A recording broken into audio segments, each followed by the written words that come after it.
So in this video, we're going to be going over a basic trigonometry and trigonometry is one of the biggest topics you're going to see in calculus. So it's good to actually get acquainted with all the trig functions and what they mean. So let's just start with the sixth trig function and how they relate to each other. So the first trig function is sine x. Second trig function is cosine x. The third trig function is tangent x, and tangent x can also be rewritten as sine x over cosine x. The fourth trig function is cotangent x, and this can be actually rewritten in two different ways. Cotangent can be written as cosine x over sine x, or it could be written as 1 over tangent x. The fifth trig function is secant x, and this can be rewritten as the 1 over cosine x.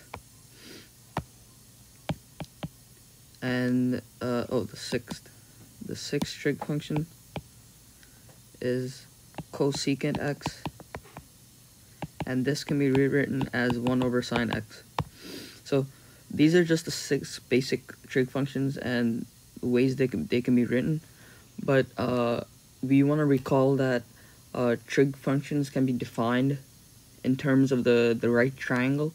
So it's important to understand how that right triangle fits in with these 6 trig functions. So let me draw a simple. Let me underline these first. 6 basic trig functions.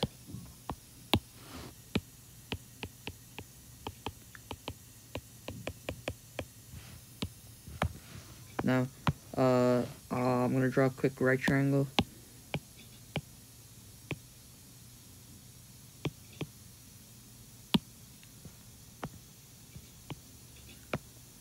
We're going to place theta here.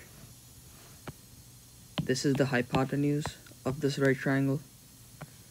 This is the opposite side of this right triangle. And this is the adjacent side of this right triangle. So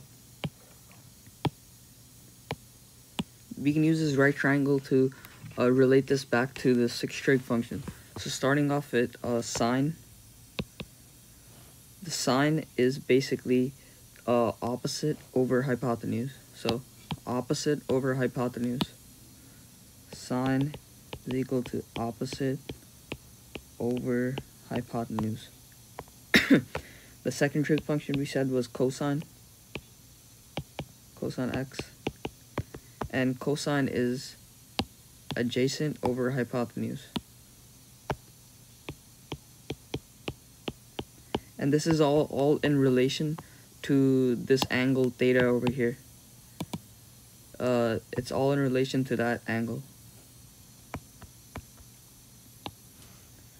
So we said the third trig function was tangent x. And tangent x is opposite. So it's going to be opposite over adjacent. Because, opposite over adjacent.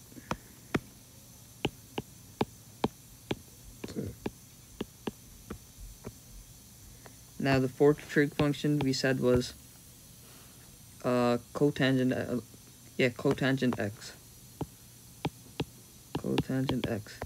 And cotangent x is just simply the opposite of tangent, so it's gonna be adjacent over opposite.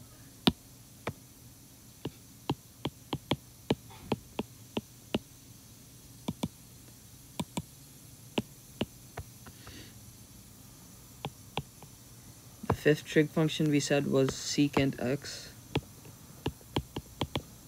And secant x is simply the opposite of cosine. So it's gonna be the hypotenuse over adjacent.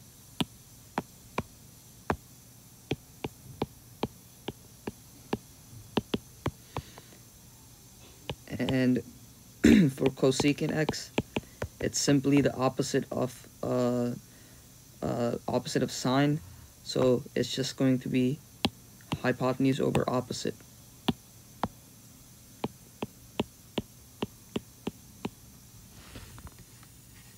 So this is basically a brief introduction of how these six trig functions relate, both to each other and with the right triangle in relation to the angle theta.